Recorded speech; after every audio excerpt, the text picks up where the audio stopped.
Gaura Bhakta Vrinda. Jaya Advaita Chandra, Jaya Gaura Bhakta Vrinda. Jaya Jaya Shri Caitanya, Jaya Nityananda. Jaya Jaya Shri Caitanya, Jaya Nityananda. Jaya Advaita Chandra, Jaya Gaura Bhakta Vrinda. Jaya Advaita Chandra, Jaya Gaura Bhakta Vrinda. Jaya Jaya Shri Caitanya, Jaya Nityananda. Jaya Jaya Shri Caitanya, Jaya Nityananda. Jaya Advaita Chandra, Jaya Gaura Bhakta Vrinda. Jaya Advaita Chandra, Jaya Gaura Bhakta Vrinda. Can somebody please read? Okay, I'll read. Yeah. Whoever. Yeah. A conditioned soul falsely thinks himself happy in the material world. But if he is favored by an unalloyed devotee, he hears the unalloyed devotee's instructions, he gives up his desire for material enjoyment and becomes enlightened in Krishna consciousness. As soon as one enters into Krishna consciousness, his desire for material enjoyment is at once vanquished, and he gradually becomes free from material entanglement. There is no question of darkness where there is light, and Krishna consciousness is the light that dispels the darkness of material sense enjoyment. So here, material sense enjoyment is compared to darkness, and we are the ones who are saying, no, it's so bright, it's so shiny, it's attracting me so much, I love it. You know, where all the bling bling, we love it, right? But here it's being called darkness of material sense enjoyment. And see how much we are in illusion then. So how to get out of it? And then it said, there's this verse in Caitanya Caritamita, Krishna, what is that? Krishna hai Surya Saman, Mayara Andhikar. Jahan Krishna, taha nahi, Mayara Adhikar. Wherever there is Krishna, Krishna is like the sun, Maya is darkness. Wherever there is Krishna, there can be no darkness there. So wherever there is sun, as soon as the sun comes up, everything becomes light. We don't have, everything can be seen clearly. We don't have to specially go get another light when the sun comes up. So then Krishna is the sun. He's the one who can actually give us this knowledge, who can, take away the darkness of illusion. So that's why I said, as soon as one enters into Krishna consciousness, then our desire for material enjoyment is at once vanquished. So someone will say, then I don't want to enter into Krishna consciousness. Why? Because then my material enjoyment will be finished. It's true, we have our own choice. Someone may choose to say that. After all, it's a free will given by Krishna. But if one wants to get free from material entanglement, then we have to engage in Krishna consciousness. So how can that happen? Is if we get association of the devotee. We get the association of a devotee somehow the other gives us a book or, invites us to the temple or something. We get the association, then we meet a pure devotee and we hear instructions, unalloyed. You know what's an alloy? Anyone?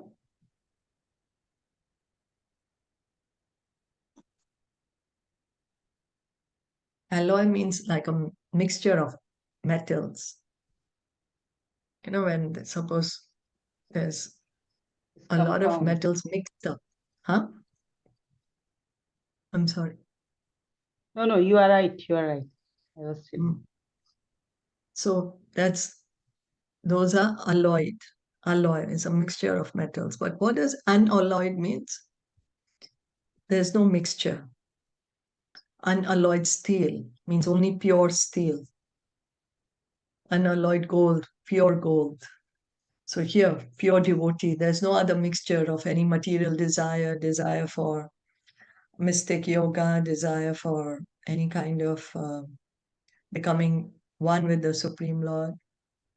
So if we get the mercy of a pure devotee, we hear the pure devotee's instructions, hearing it with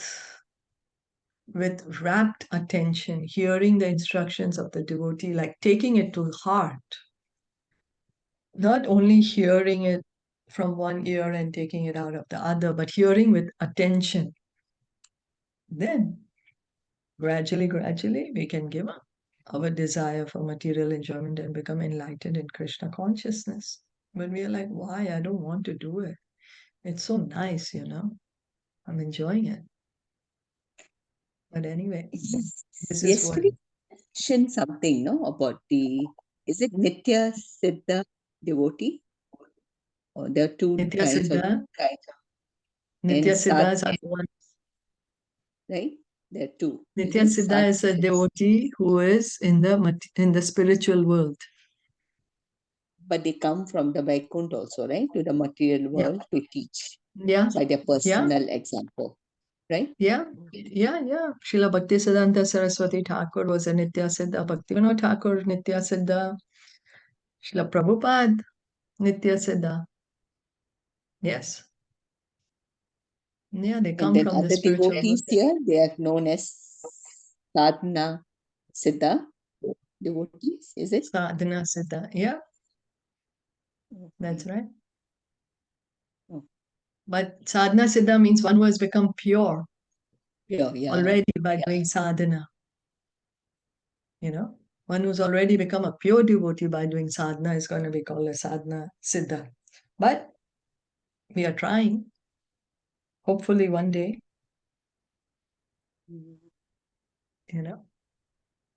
They're materially conditioned, but they are liberated. Huh? Is it? I'm sorry. They are liberated. The sadhana siddha devotees are liberated. If they are sadhana siddhas, platform, right? Yeah. If siddha means liberated platform. Okay. Yeah. So some devotees are already reached on that position. Some devotees are just beginning, not yet reached. Someone almost reaching. Depends on each of us where we are in our own level of Krishna consciousness. Is that okay? But somebody's already started the journey. They are going to reach there one day or the other. Make sense? Yes. Yeah, just want to make sure, was what you mentioned yesterday? Yesterday, we were asking what were the two kind of So is it this? One is the Nitya Baddhas. Who are the Nitya Baddhas? Yeah, that's what I was trying to. Okay, Baddha. So do you know who's the Nitya Baddha? The one who are in the spiritual world? No. Nitya Baddha means they are bound. Baddha, bound. So they're bound to the modes of nature. Okay. They're bound. So eternally bound. So we are the Nitya Baddhas. We are in the material world, bound by the material energy. And so the Nitya Mukta. Yeah. And the Nitya Mukta, they are the Vaikuntha Vasis. Because they are eternally liberated. Nitya Muktas. Yes. Yeah. Okay. I couldn't remember. Yes. That's okay. At least you were paying enough attention to know what was going on. That's good. That's really good. Thank you. Thank you. A Krishna conscious person is never under the false conception that he is one with God. Knowing that he would not be happy working for himself, he engages all his energies in the service of the Supreme Lord and thereby gains release from the clutches of the illusory material energy. In this connection, Chaitanya Mahaprabhu quoted a verse from the Bhagavad Gita 7.14, where Krishna states, Devi hi isha gunamai mama maya duratyaya. Mam eva ye prapadyante mayam etam tarantite. I'll continue. Yeah, the translation. Yeah. My material energy, composed of the three modes of material nature, is very strong. It is very difficult to escape the clutches of the material energy, but one who surrenders unto me is easily freed from the clutches of Maya. Okay. So now, this material energy, this is Bhagavad Gita. Bhagavad Gita, Krishna is speaking this verse, 7:14. So, what is Krishna saying in this verse? This material energy, who does it belong to? Belongs to him only, right? Yes, But that's right, because he's saying my material energy. He's using the word my here, means it's his. And then, what is this material energy made up of?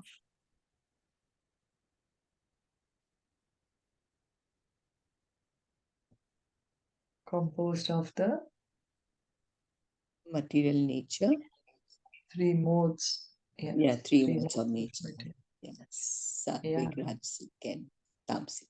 And so, is it easy to get out of the clutches of the three modes? No. Krishna is saying it's very difficult. They are very, very strong. They're binded, the gunas. Why they're called guna. Guna means rope. They're bound us very tightly. These ropes have bound us. So he's saying it's very difficult for you to get out of it. But what is the solution Krishna is giving to one who wants to get out of this material world?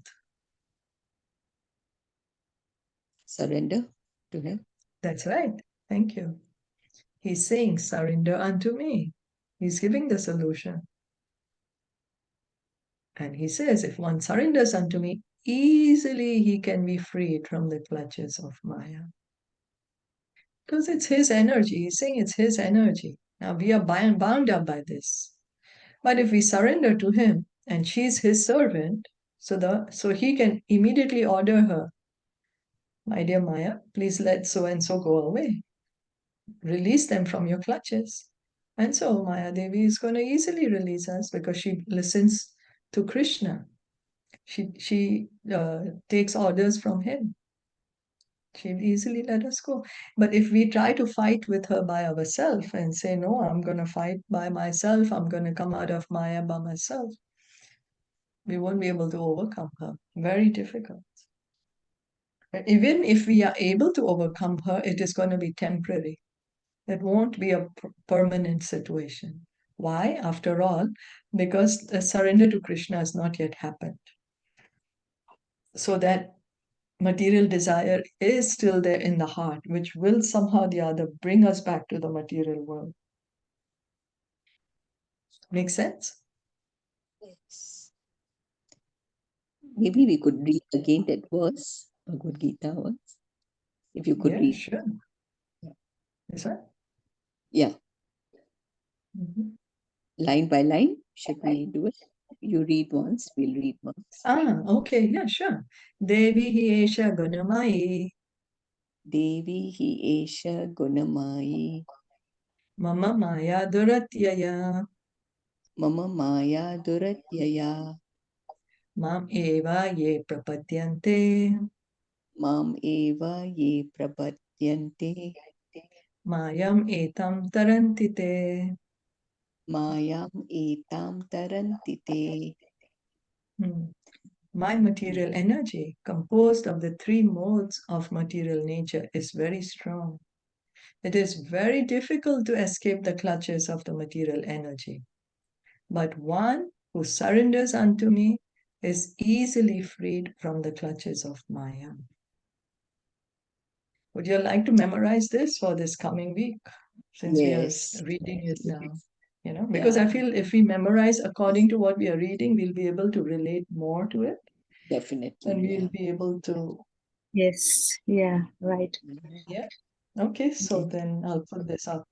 And we can learn this one, 7:14, Yeah. for this coming week. So that it actually, we can understand what is the verse of. Yeah. And this one is quoted, I think, many times. Huh? Many, many This times. particular Many yes. times. In fact, you also Yes. have mentioned a lot on this. Yes. Yes. Because Krishna is saying it clearly Very clearly. that if we actually want to get out of this material world, we have to surrender to him. Otherwise, there is no way other than that. And he's saying that this material energy, it belongs to him. My material energy. Mama Maya. He's saying this is mine, Mama Maya. Duratyaya, very difficult to overcome. And she's divine, huh? Devi is divine energy. Why? Because it belongs to Krishna. Gunamai, consisting of the three modes of nature. And Mam Eva Ye Prapadyante. Huh? Asia means? Asia? Asia. If you want, we can look it up. Right now, I don't remember exactly what the word. If you want, we could look it up word by word right now. 14. So Devi, transcendental. He certainly, Asia, this. Okay. This. Gunamai, consisting of three modes of material nature. Mama, my, Maya, energy. He's saying it's my energy. She's divine, she's transcendental because she belongs to Krishna. Duratyaya, very difficult to overcome. Ma, unto me. Eva, certainly. Ye, those who prapadyante, surrender. Mayam etam, this illusory energy. Tarante, overcome. They. So those who surrender to Krishna can easily overcome this very, very difficult to overcome material nature. Chaitanya Mahaprabhu went on to teach that each and every moment the conditioned soul is engaged in some fruitive activity. He forgets his real identity. Sometimes, when he is tired of material activities, he wants liberation and hankers to become one with the Supreme. But at other times, he thinks that by working hard to gratify his senses, he will be happy. In both cases, he is covered by the material energy.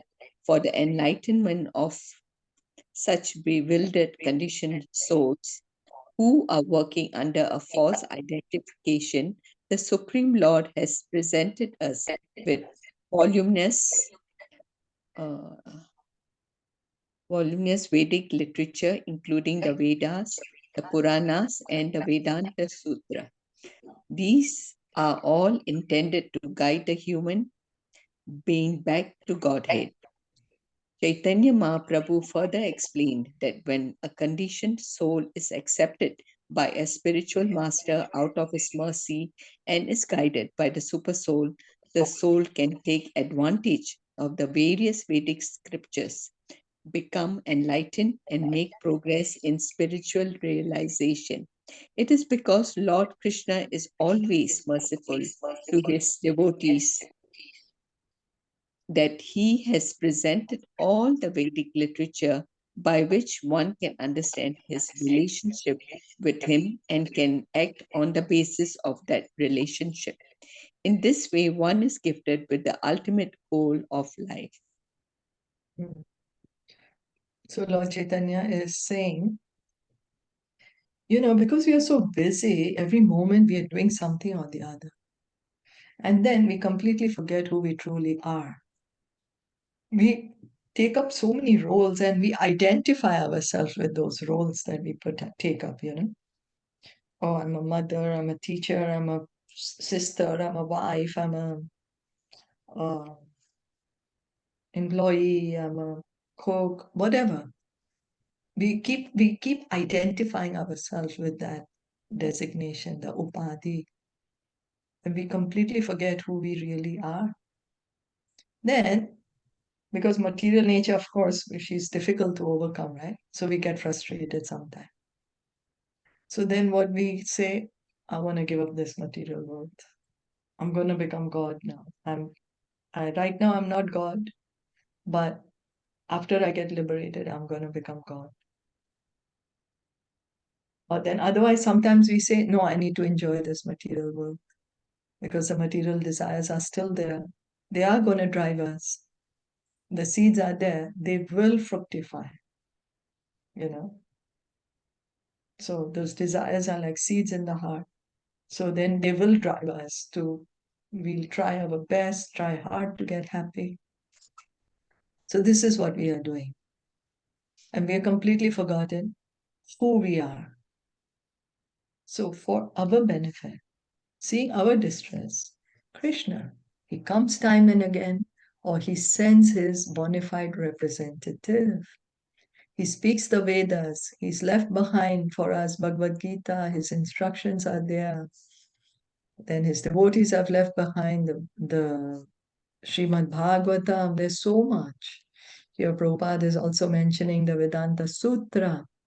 So for what is all this? To guide us back home, back to Godhead. You know, before, like how we have Google Maps, we have no maps. If we want to reach from one place to another. So if we want to get out of the material world, the Google Maps is not going to give us how to reach Golok Vrindavan.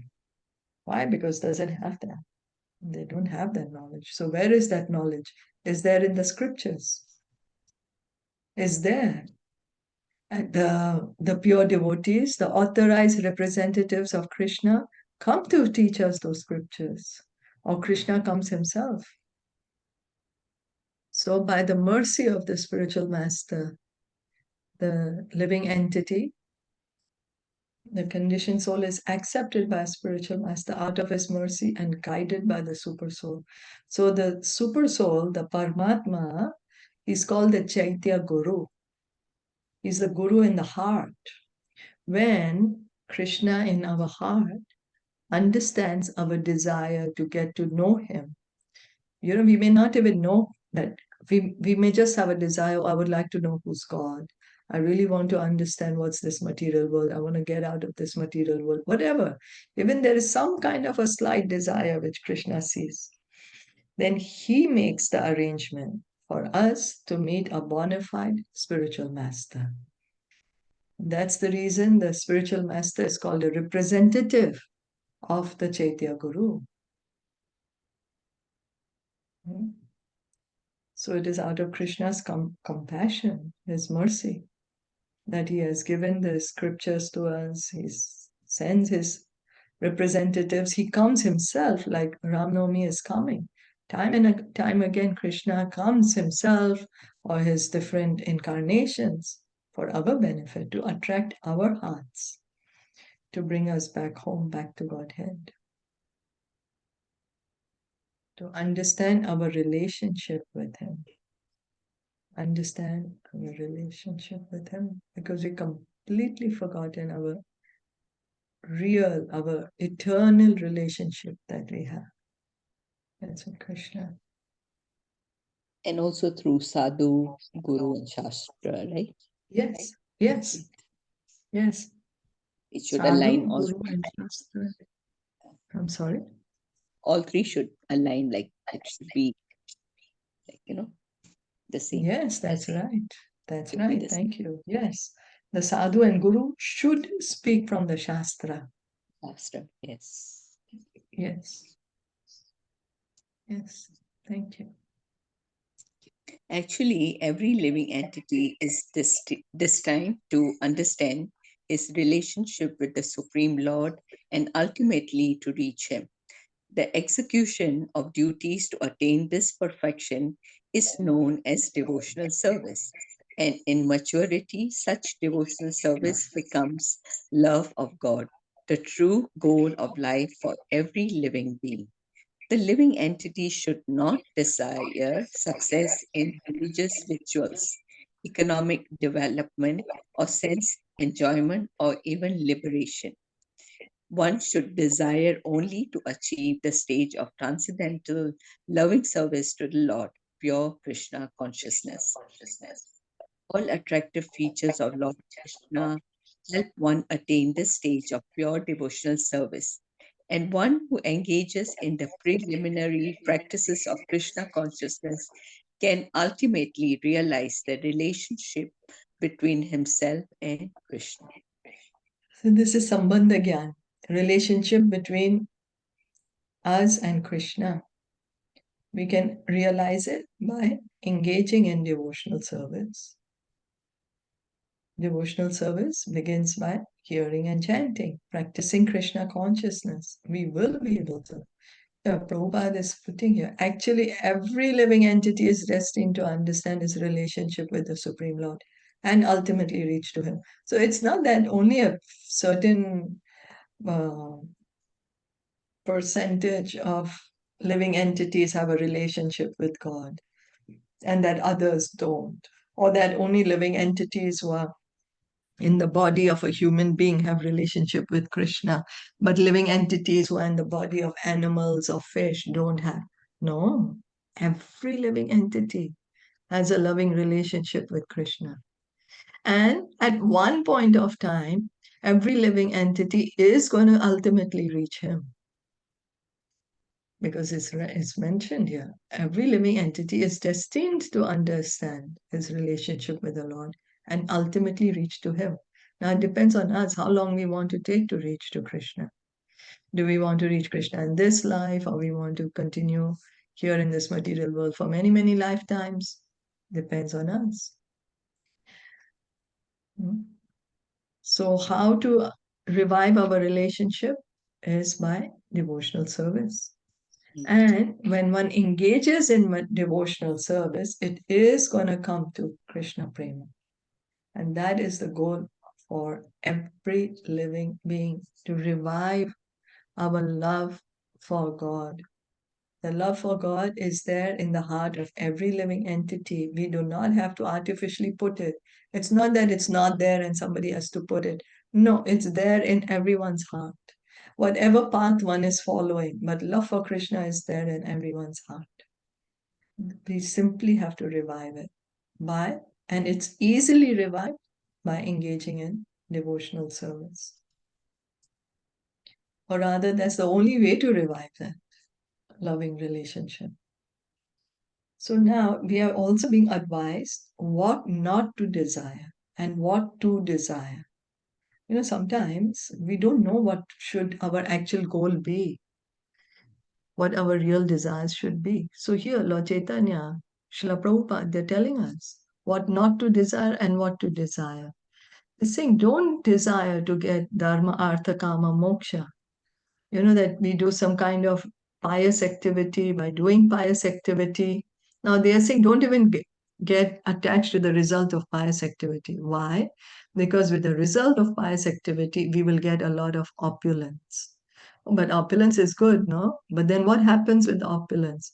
We tend to overindulge in sense enjoyment.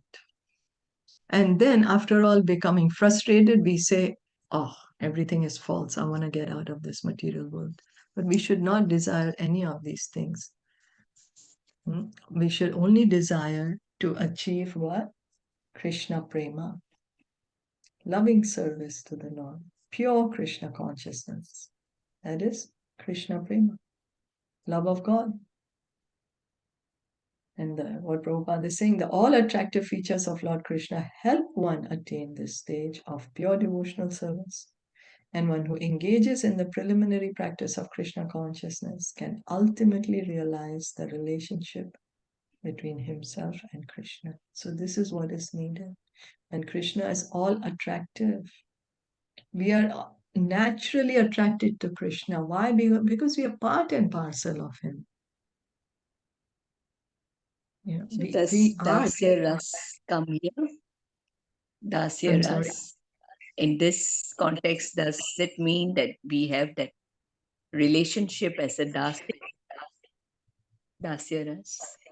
Well, see, the relationship with Krishna there are 5, right? Yeah. Neutrality, dasya, friendship, parent, and conjugal. Yes.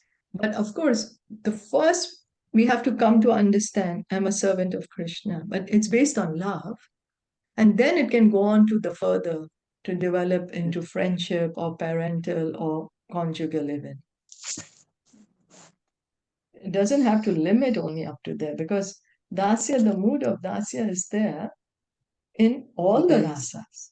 Yeah, because you're a servant, right? Of Krishna.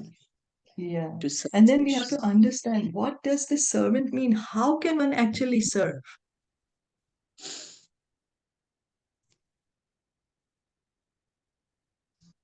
Only when there is love. When there is love. So we have to revive this love for Krishna to be able to serve him. Yeah, when you have love only, right? Then only you can serve, right? Yeah. When you have love for Krishna. Then. Yeah. We practically we see we love our children, so we're serving them. So we serve. Yeah, true.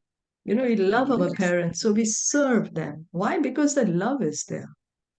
Right. Similarly, there is a loving relationship between every living entity and Krishna. And that's the reason the living entity wants to serve Krishna. And Krishna is serving the devotee. Both. So it's based on love. And how can we revive this love? Devotional, engage in devotional service. Yes. Engage in devotional service, which begins by Hearing and chanting. Yes. Yes. Yeah. So we'll stop here for today. Yes. Thank you so much, everyone, for listening and enjoying it. Gauranga Mahaprabhu ki jai, Shla Prabhupada ki jai, Gaur Bhakta Vrinda ki jai. Hare Krishna. Hare